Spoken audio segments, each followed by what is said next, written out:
வரலாற்றில் இன்று பிப்ரவரி 6, 1628 ஷாஜஹான் ஆக்ராவில் முகலாய பேரரசராக அரியணையில் ஏறினார். பின்னர் தனக்கு போட்டியாக இருந்த அவரது ஒன்றுவிட்ட சகோதரர் மற்றும் மருமகன்களை கொலை செய்ய உத்தரவிட்ட நாள் இன்று.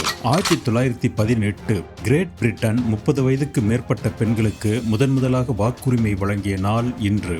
1921 சார்லி சாப்ளின் தனது முதல் முழுநீள மௌன திரைப்படமான தி கிட்டை வெளியிட்ட நாள் இன்று.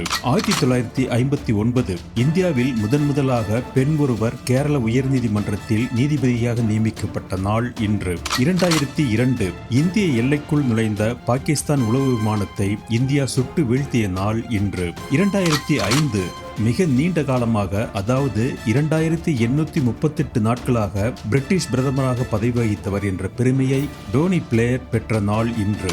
2008 நாட்டின் தொழில்துறை வளர்ச்சிக்கு மிகப்பெரிய பங்களிப்பை வழங்கிய தொழிலதிபர் ஜிண்டாலுக்கு உத்யோக் ரத்னா விருது வழங்கப்பட்ட நாள் இன்று.